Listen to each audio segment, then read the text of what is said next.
Come, let us practice Tantric Chanting to help us meditate like a Jedi. What button do I want to push? Let's push button number 9. As the tip of our left index finger supports the great knuckle at the base of our right index finger, palms up in our lap.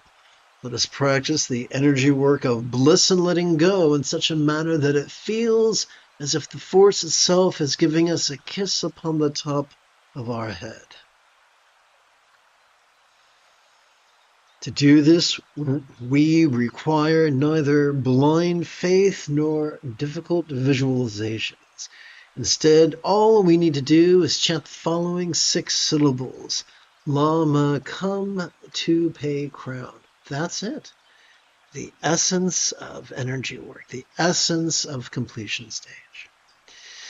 Lama, come to pay crown. Lama, come to pay crown. Lama, come to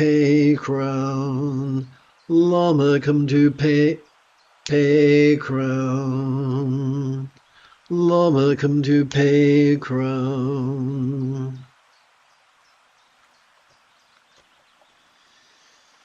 Let us practice this mid-morning's first set of awareness and letting go, that is, meditating like a Jedi, the 7th and 8th folds of the Buddha's Eightfold Path. The 7th fold of the Buddha's Eightfold Path is mindfulness, or sati. Every time we inhale, the middle bit of our Oopsie, what's going on here? The middle bit of, oh gosh, that's some weird things going on my computer. Okay, there we go. Take 2. Every time we inhale, the middle bit of our spinal cord, known as the sympathetic nervous system, is already wired to vulnerably, passively, viscerally, randomly, and fleetingly notice mind's antics of perception, emotion, intention, cognition, recollection, and imagination, regardless of whether they are external or internal, physical or mental, pleasurable or painful, interesting or boring, glorious or grotesque. But what do we do with that which we notice? Every time we exhale, we are wired to automatically practice samadhi or passaddhi, the 8th fold of the Buddha's Eightfold Path. Every time we exhale, we are already wired to automatically access the top bit and bottom bit of that same spinal cord known as our parasympathetic nervous system. It has evolved to help us to effortlessly and automatically physically relax and mentally release to such a degree that that which we noticed during our previous inhalation could fleetingly feel less stressful, less permanent, less defining, and even non-graspable. That is at least until our next inhalation, when the system begins, the circuit begins anew. That's all very well and good, cooperating with both facets of our autonomic nervous system, but for those of us in humanity, since the Neolithic Revolution, stuck in our habits of being rigid, fearful, superstitious, controlling, elitist, cryptic, competitive, and cruel, how do we cooperate? Simple. It's totally simple. Every time we feel air enter our nostrils, silently and mentally recite the verb watch. Every time we feel air exit our nostrils, silently and mentally recite the verb rest. It's just that simple. So let's sit for a few minutes now and play with this. Now, don't worry, you're not alone. This is not a canned presentation. The moment you have a specific question about Buddhist or Taoist philosophy or meditation, simply type your question in great detail in the chat window. And I will do my best to answer the question for you eventually, once I notice the silly thing.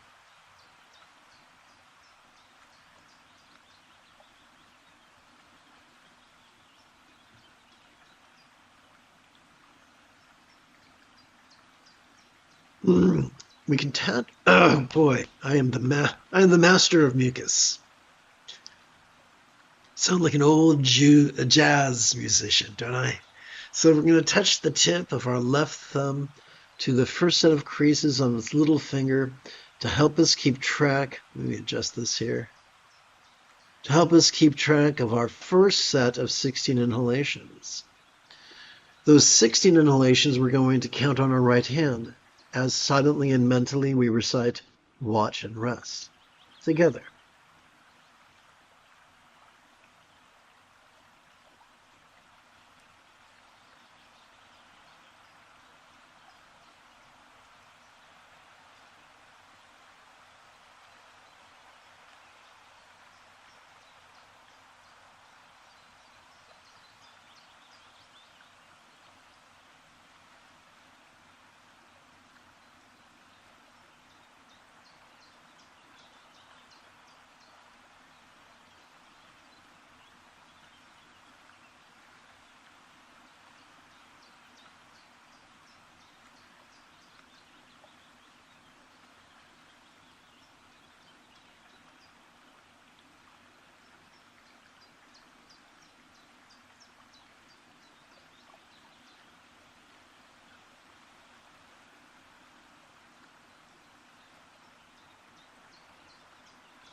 Having completed our first 16 inhalations, we can now advance our left thumb to its second set of creases.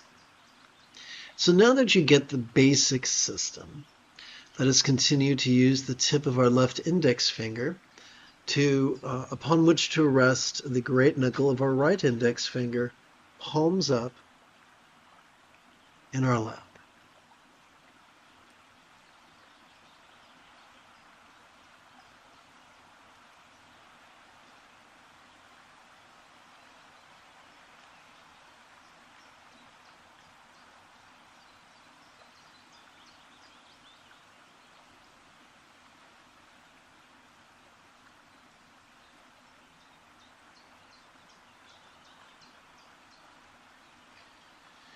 The purpose of the outer teacher is to help us find the inner teacher.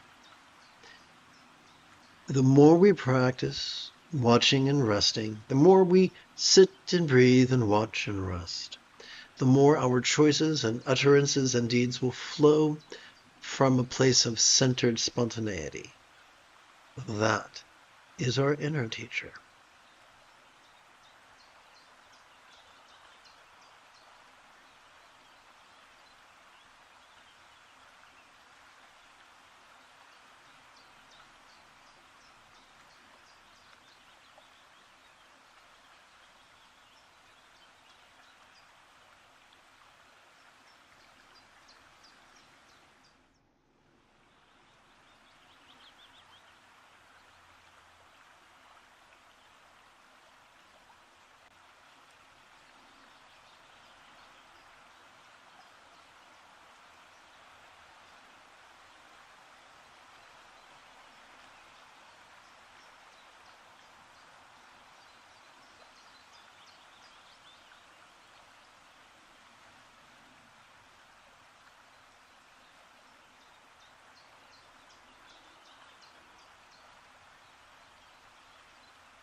I want to hi to everyone who just joined while my eyes were closed.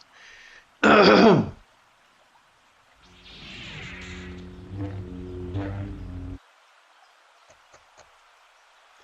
us practice the holocron-like exercises of impermanence and interdependence that comprise the first fold of the Buddha's Eightfold Path.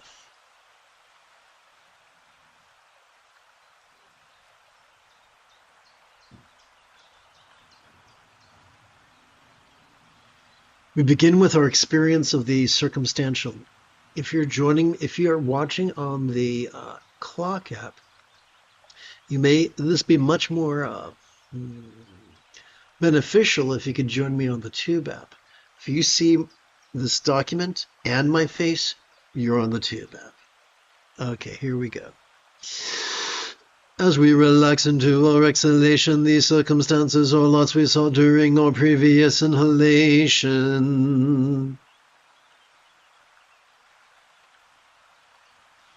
could feel as impermanent and interdependent, as if they could blissfully melt into rainbow light that could delightfully absorb into this body or form. And now we play with the 6-syllable synopsis. As we breathe in, we could recite into form. As we exhale, we could recite all lots melt.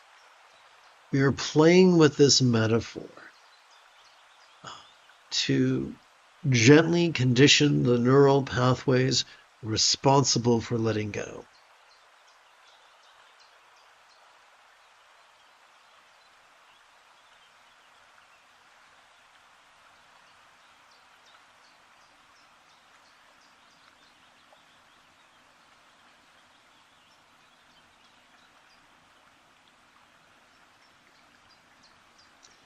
Let us switch gears now to the physical. Let us bring our experience of the physical into the path of the wisdom of letting go. As we relax into our exhalation, these bodies or forms we felt during our previous inhalation could feel as impermanent and interdependent, as if they could blissfully melt into rainbow light that could delightfully absorb into this communication or speech. Into speech, all forms melt.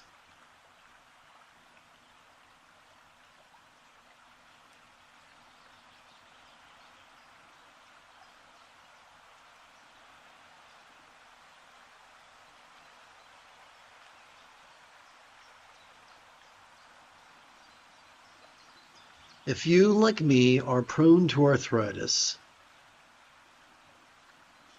then please feel free to gently adjust your legs as needed. I assure you, we do not get extra points for suffering. Let us now bring our experience of the interpersonal into the path of the wisdom of letting go. As we relax into our exhalation, the experience of the interpersonal speech or communication we had during our previous inhalation could feel as impermanent and interdependent, as if it could blissfully melt into rainbow light that could delightfully absorb into this mind. So, the word as is a signal that what follows is going to be a simile. We're now converting that simile into a metaphor, into mind, all speech melts. It has been explained by those much smarter than myself that we have evolved to think symbolically. Therefore, in every culture, we find literal statements, figurative statements, similes, metaphors, and that which is hyperbolic.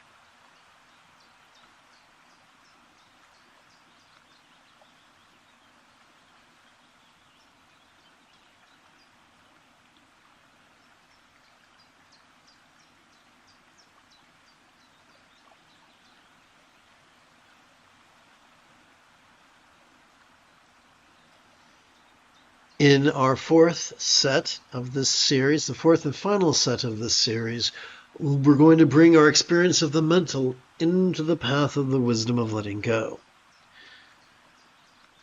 As we relax into our exhalation, all the lucid perceiving, emoting, intending, thinking, recalling and imagining minds we noticed during our previous inhalation could feel as impermanent and interdependent, as if they could blissfully melt into rainbow light that could delightfully absorb into our vast empty void. Hence, the word like also is a road sign that what follows is going to be a simile. Like the illusion of the infinite azure sky on a bright and beautiful cloudless morn, which although could look tantalizing to the eye, could feel non-graspable to the hand. Into void, all minds melt.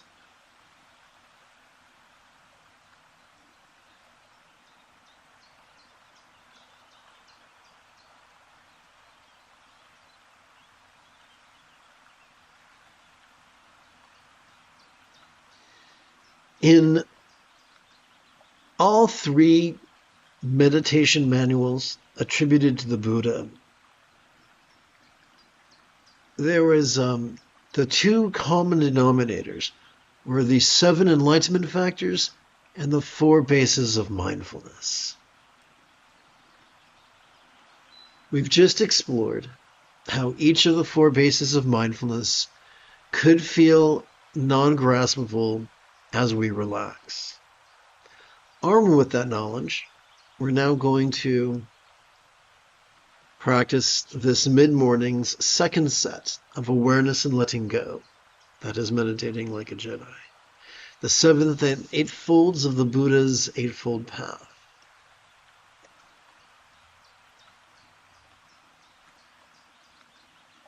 Where we watch the antics of mind and rest in their non-graspable nature. When you have a question about meditation or philosophy, do not hesitate to type your question in great detail in the chat window.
Checking for questions. Let's see. I don't see any questions. I'm going to say hi to Chris. Okay, don't see any questions over here.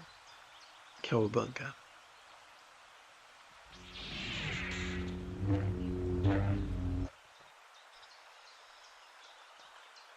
As the tip of our left middle finger supports the great knuckle at the base of our right middle finger, and yes, this does look faintly obscene, we can rest both hands, palms up in our lap. Let us practice the energy work of bliss and letting go in such a manner that it can feel like the force itself is giving us a hug.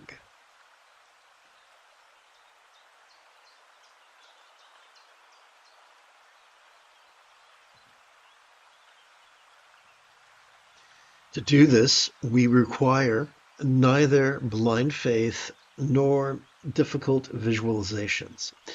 Ironically, the easiest path is also the quickest path. And what is that? To chant the following 6 syllables, Lama blend with this mind.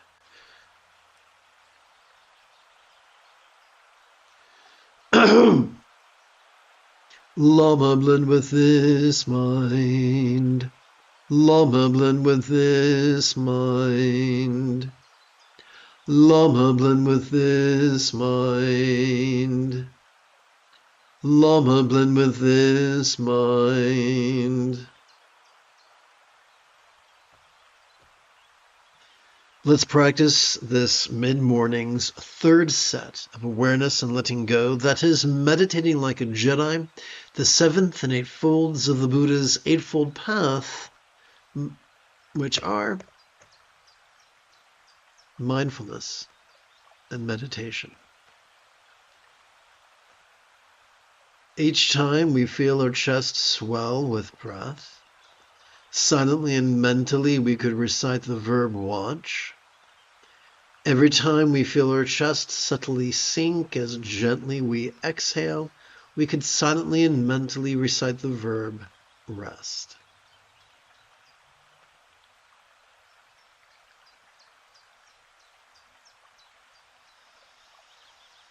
And as always, the moment you have a specific question about Buddhist or Taoist meditation or philosophy, do not hesitate to type your question in great detail in the chat window. My only request is that it's one question at a time as opposed to like a paragraph with 14 questions, which could make my head explode. And B, while I'm answering the questions, stop typing. Otherwise, you won't hear the answer. And that'll be quite the bummer. I'm a fan of Kyle Hill on the Tube app, and one time I was watching one of his live streams, and someone asked a question. He started answering it, and as he's answering the question, the person's still typing. Why haven't you answered my question? Why haven't you answered my question? What are you trying to hide? All the while, as he was typing, he was oblivious to the answer he was demanding. That's not uncommon. We humans can be silly creatures. I know I can be. How about you?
Oh, good, a question. So, Morve, I love your questions, Morve. So here we go. Is there something I can do to improve my condition when it's getting to a freezing temperature? Okay, so I need to be, if you could please be more specific, that would help me. Say your condition. Do you mean, are you talking about a health ailment? Are you talking about your circumstances? Are you dwelling in a building where there is no furnace or fireplace or central heating? If you could help me know what your specific need is, I may be of assistance.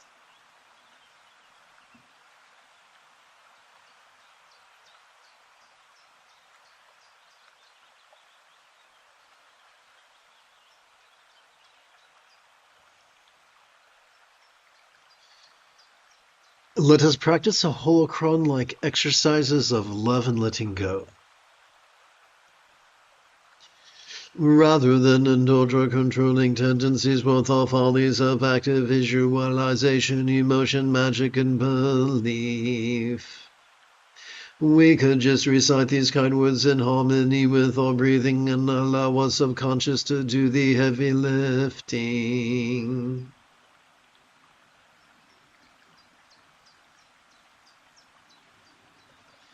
Let us therefore sidestep the rigidity that confuses metaphors or statements literal, and instead relax into the flexibility that savors the chance explaining metaphors as similes.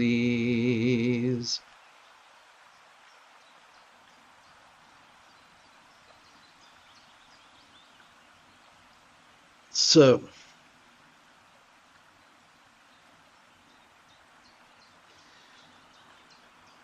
without further information, I can only guess what Marve might be asking. So that's what I'm going to address right now. And if I miss my mark, Marve, please don't take that personal. I mean absolutely zero disrespect.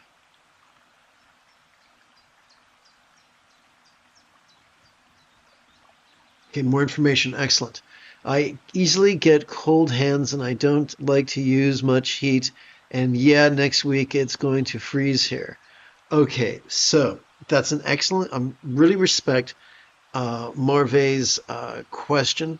So I'm going to take a moment to, I guess the word is put it up. Maybe hit button 8 here. There it is. Um, so there's several things we can do. Number one, I'm a big geek. I've seen a lot of sci-fi movies. I absolutely love The Matrix. And The Matrix says, the mind cannot live without the body. And we it's easier to master mindfulness and meditation when our health is optimized, when we take better care of our health, when we subject ourselves to too much heat or an unsustainable degree of cold that can hinder our practice. And so it behooves us to do what we can internally and externally to reasonably optimize our health.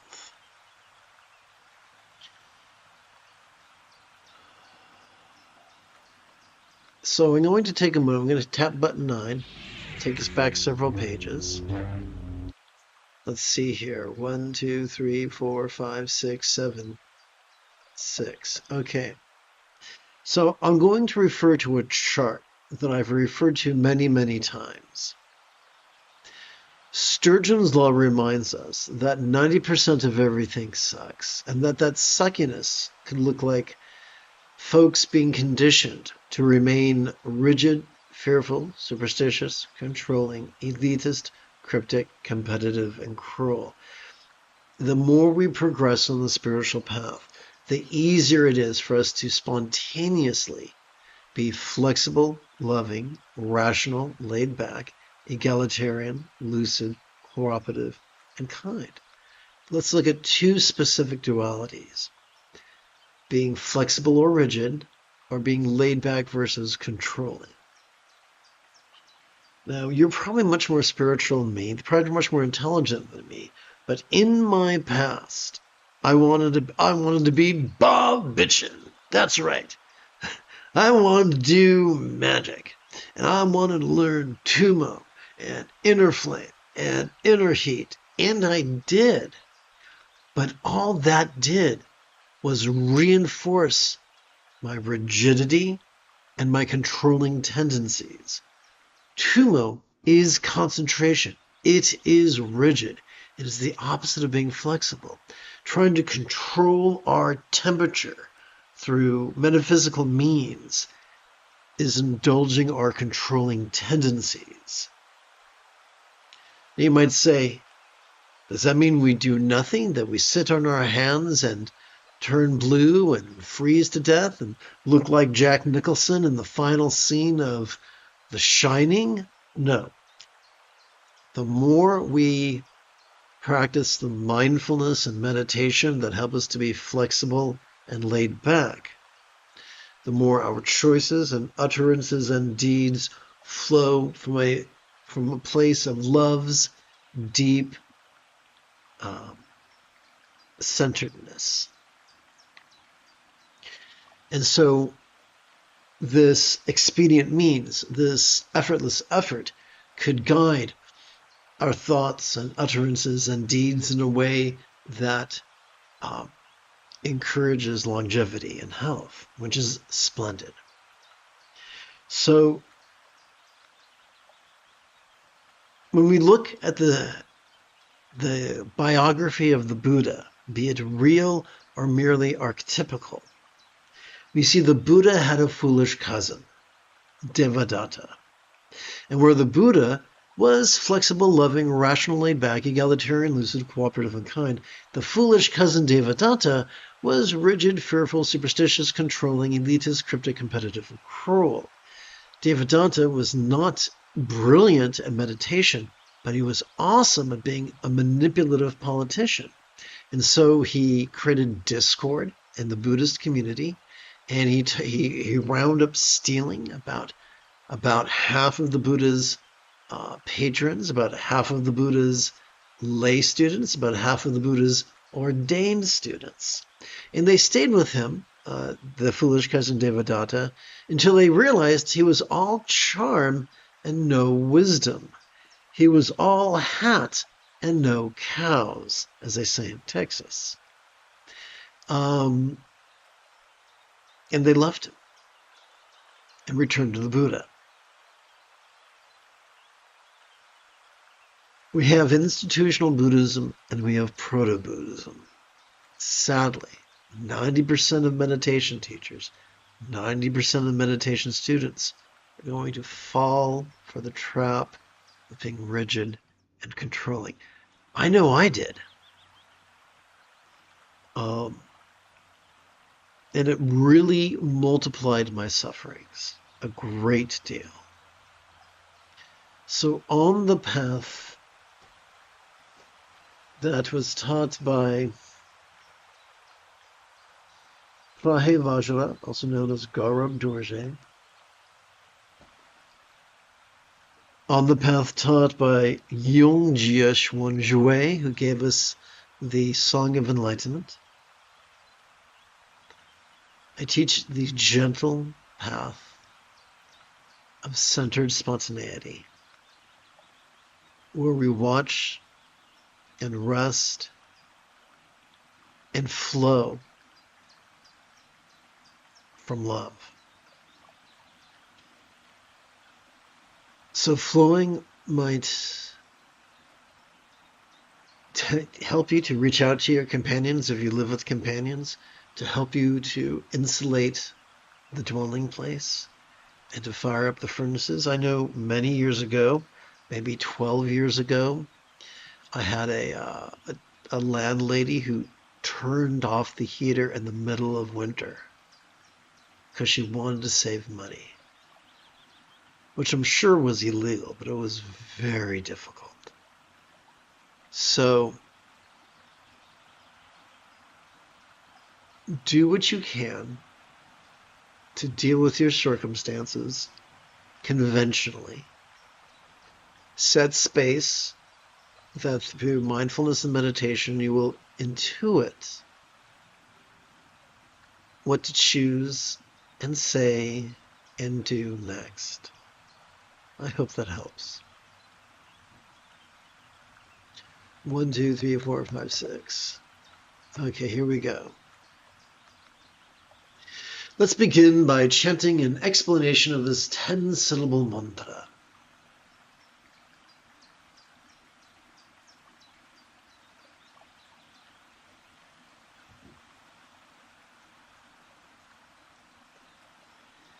Om, I invoke the kindness that spiritually Tade liberates and physically to Tade rescues as well as Ture blesses.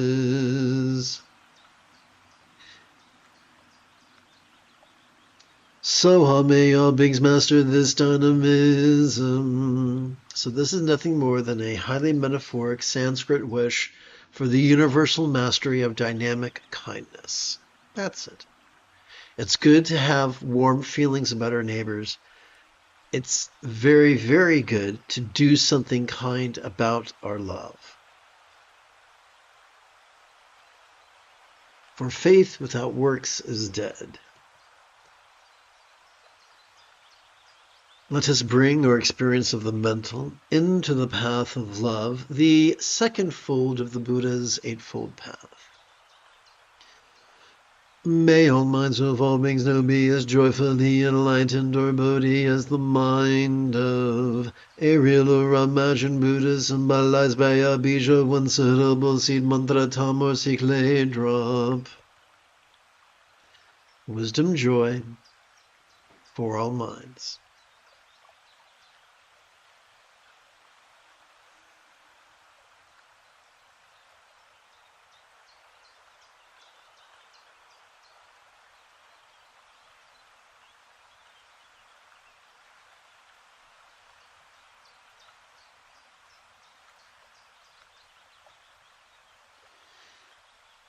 The essence of mantra meditation in this tradition is the Maha-yoga of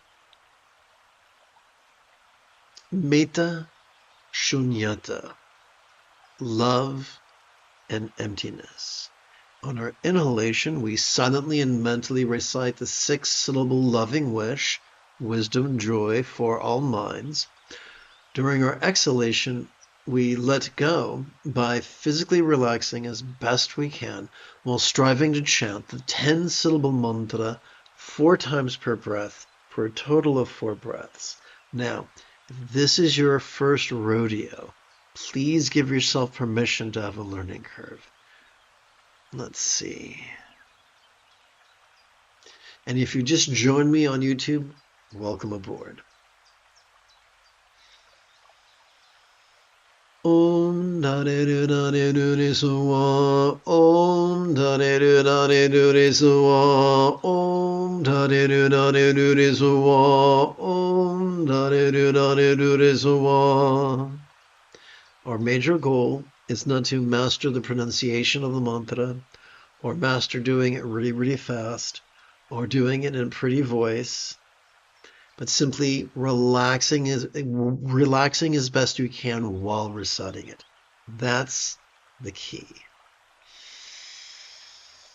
Om Dare Dare Dure Suwa, Om Dare Dare Dure Suwa, Om Dare Dare Dure Suwa, Om Dare Dare Dure Suwa. Are we doing magic? Are we emulating Gandalf the Grey? No. By playing with these loving wishes, we are exercising the neural pathways that support empathy. That's a good thing. That's a very good thing. There is a saying. If you get up after spending an hour in prayer, then your prayer was successful, regardless of whether you got what you asked for. and that was a very clumsy way of wording it, and that's a Jewish saying. And so we practice this, not to work magic, but to master the path of love and letting go, loving non-neurotically, which is very important. It's very easy for neurotic love to stimulate our controlling tendencies, and then we do all sorts of coercive garbage in the name of love, which is a lot like having sex in the name of virginity. That the math doesn't math. Let's continue. Om Tare Dare Dure Suwa, Om Tare Dare Dure Suwa, Om Tare Dare Dure Suwa, Om Tare Dare Dure Suwa.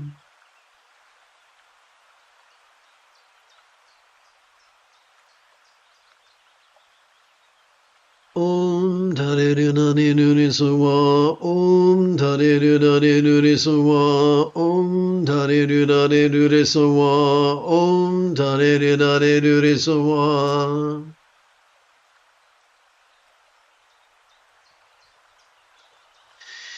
Now let us bring our experience of the interpersonal into the path of love, which is the third fold of the Buddha's Eightfold Path.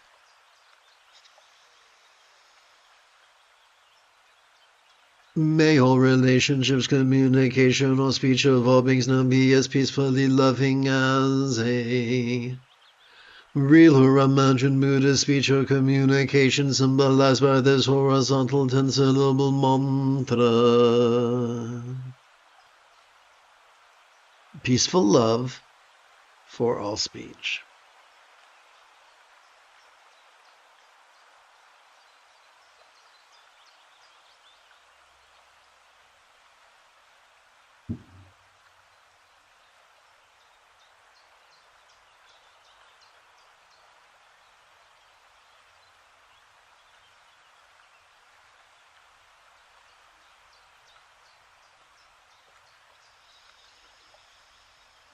Om Tare Dare Dure Suwa, Om Tare Dare Dure Suwa, Om Tare Dare Dure Suwa, Om Tare Dare Dure Suwa.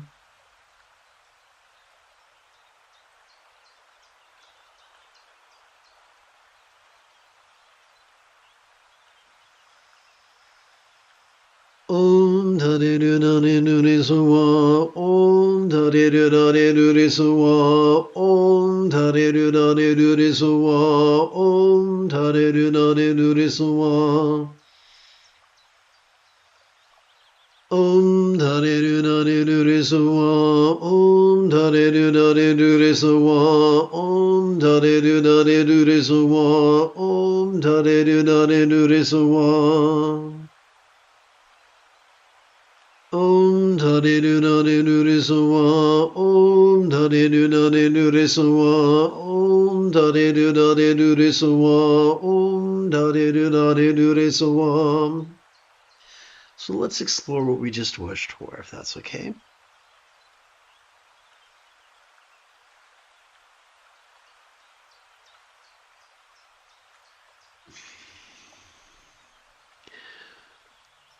All humans are in relation to each other, directly or indirectly. So all humans experiencing peaceful love means that it's the opposite of classism, sexism, racism, fascism, and jingoism. It's impossible to lovingly commit a genocide. It cannot be done. It is impossible to lovingly exploit anything, any human, any bird, any mammal, any fish, any worm. Love does not do that. Love yearns to serve in the most sustainable way.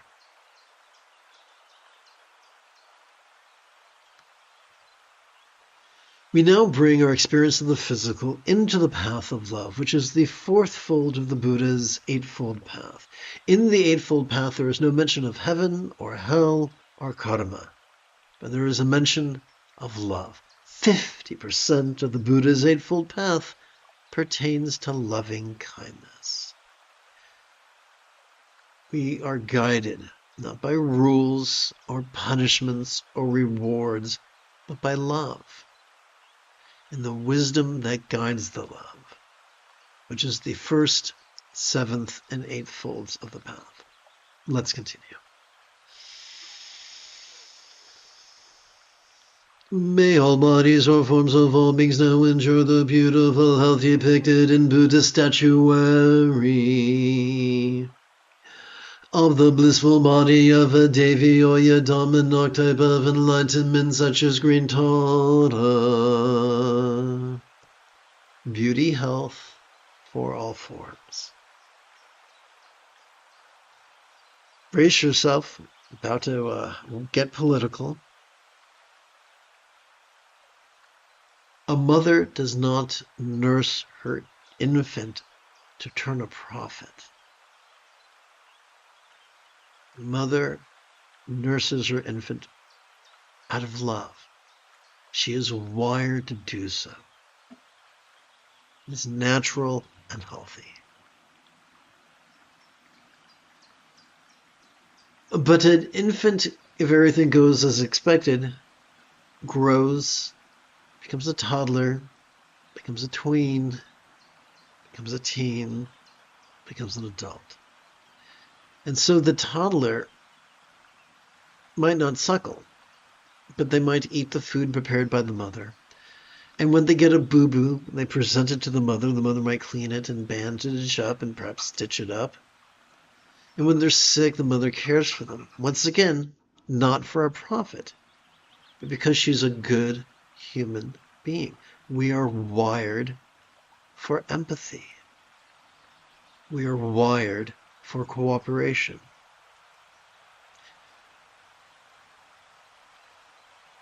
When we speak of a family of humanity, we mean that we have no ulterior motive for our kindness. We use whatever resources and talents we have in the service of humanity purely out of empathy and wisdom. When that happens, societies thrive. Any good anthropologist will tell you that prior to the Neolithic Revolution, during our Paleolithic period, there is a plethora of archaeological evidence that no, the injured were not euthanized. They were cared for decades. Not out of guilt or fear, just out of empathy and kindness.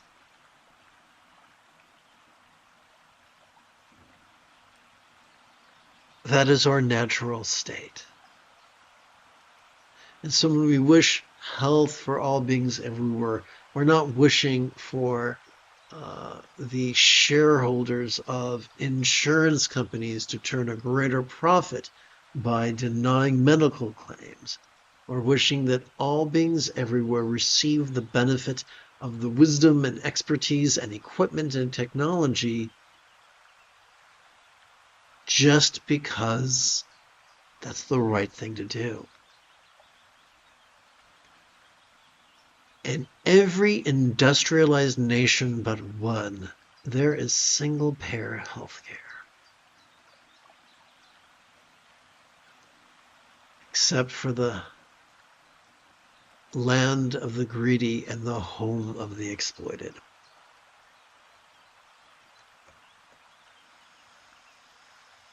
Om Tare Nare Nure Sawa, Om Tare Nare Nure Sawa, Om Tare tare du re so wa. Om tare du re so wa.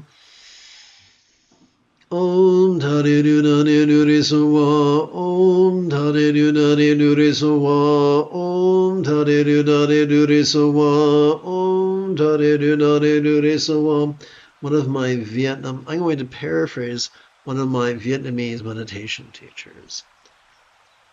Heaven is now or never. Peace and love define our lives, or they don't. Don't worry about a hereafter. Just concern ourselves with now. Being defined by peace and love does not mean we cease to feel other emotions. We feel the full spectrum of human emotions, but we choose only to be controlled by peace and love. How do we manage that? By watching and resting in harmony with our breath for at least 5 minutes every 12 hours or so. Om tare du re so wa. Om tare du re so wa. Om tare du re so wa.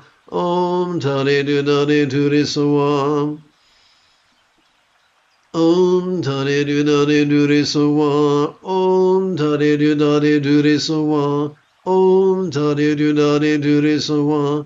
Om tare du re so wa. Fourthly and finally, let us bring our experience of the circumstance into the path of love, the fifth fold of the Buddha's Eightfold Path.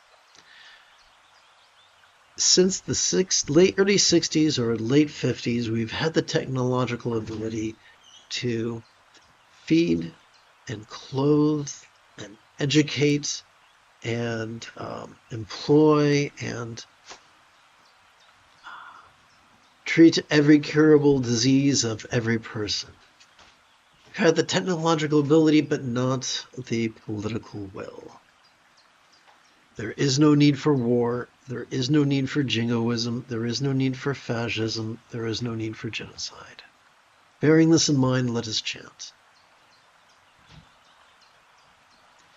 May also, one moment, I'll be right back.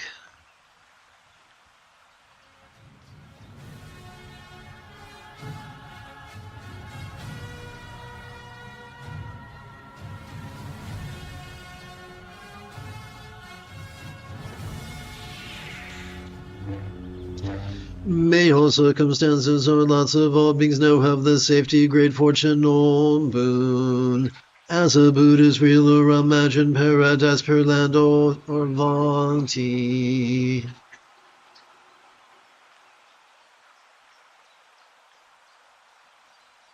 So, Marvai asks an excellent question.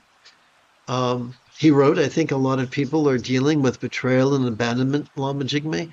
What would your advice be on a self-healing journey?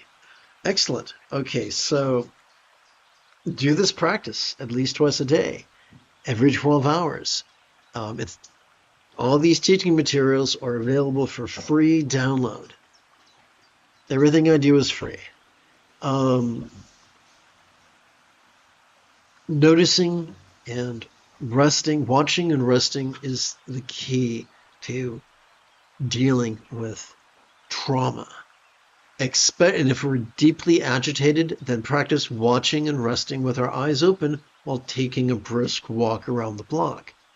You could do it for 5 minutes or 15 minutes or 30 minutes or 45 minutes, whatever your body will let you do. But doing so is so efficient that it has been recommended for people suffering from PTSD as well as complex PTSD.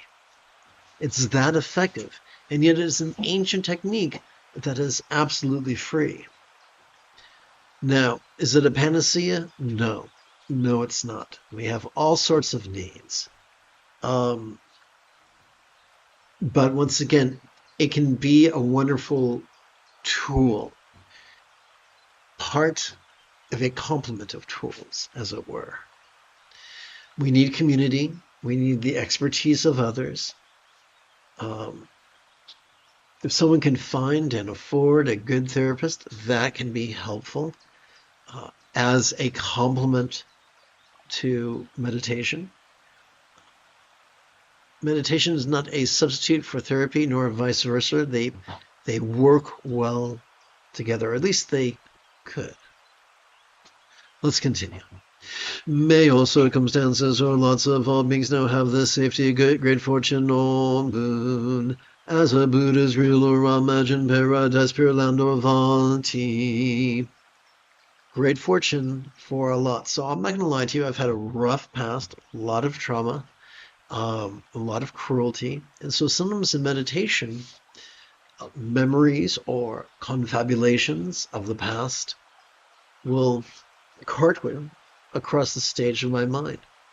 And by vulnerably, passively, viscerally, randomly, and fleetingly watching and resting in cooperation with my autonomic nervous system, I'm able to process it. I'm able to make peace with it. It doesn't excise the past, doesn't delete it, but it prevents us from being driven mad by it.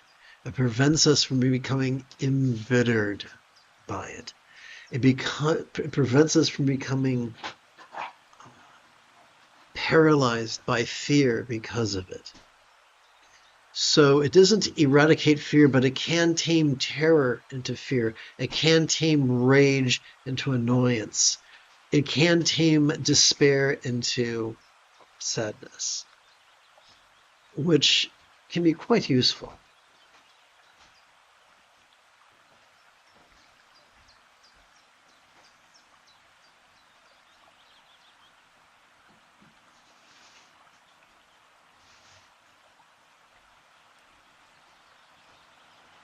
We come now to our fourth and final mantra meditation.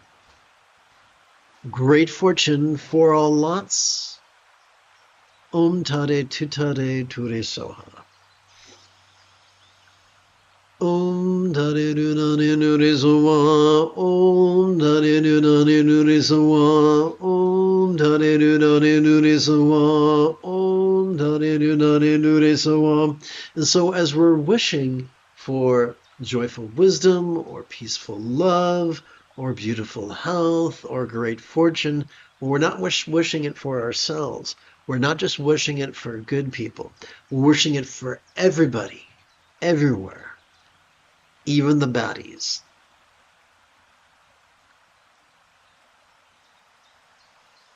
Om Tare Nunane Nure Soha. Om Tare Nunane Nure Soha. Om Tare Nunane Nure Soha. Om Tare Nunane Nure Soha. Om Tare Nunane Nure Soha. Om Tare Nunane Nure Soha. Om Tare Nunane Nure Soha. Om Tare Nunane Nure Soha. Om Tare Nunane Nure Soha. Om Tare Nunane Nure Soha. Om Tare Nunane Nure Soha. Om Tare Nunane Nure Soha.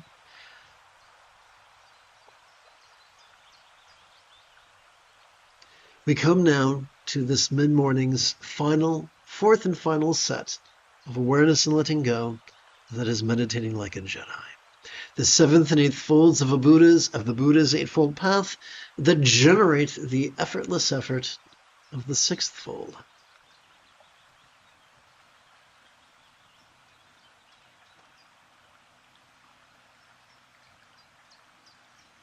As our chest swells, we could silently and mentally recite the verb watch. As our chest subtly sinks, silently and mentally, we could recite the verb rest. This is this morning's final meditation, so let's make it count.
There is a direct relationship between vulnerability and healing.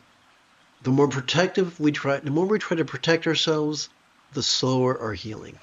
The more vulnerable we are to whatever comes up, real or imagined or confabulated, the more thoroughly we heal.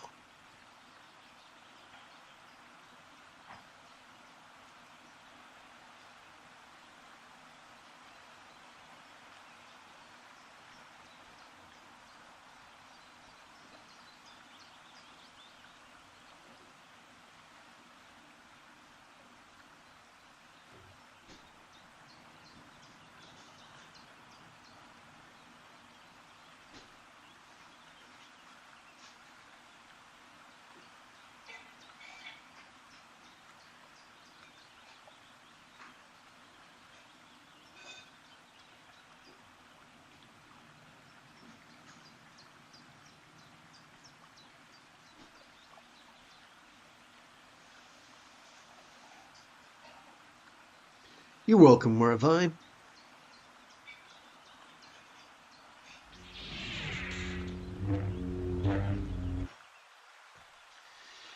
In our compassion may we long to free all beings from the toxic tyranny of ever.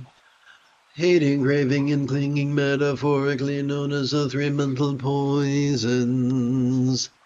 In all pragmatism, may all liberation of all others be fueled by the three wish-fulfilling jewels of following the Buddha's example, applying his instructions, and cooperating with his students. Having sat for the better part of an hour, we might find it quite refreshing to seal our practice by conversationally reciting the 8-syllable synopsis of those past 2 pages while practicing about 9 deep knee bends or so. This, of course, is entirely optional. So brace yourself. I'm going to swing the computer around.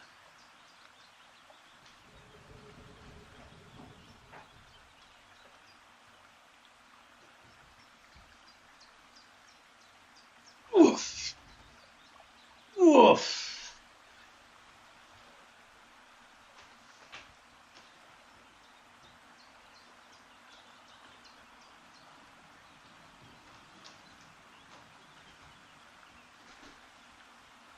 Okay, heels about shoulders width apart. Start with the weight in the balls of our feet. Ass to the grass and then up on our tippy toes. May we free all through the 3 jewels. Back on our heels, half squats. May we free all through the 3 jewels.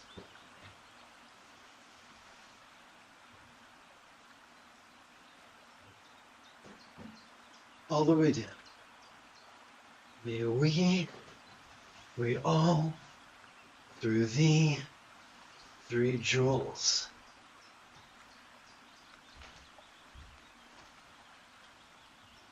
Woof.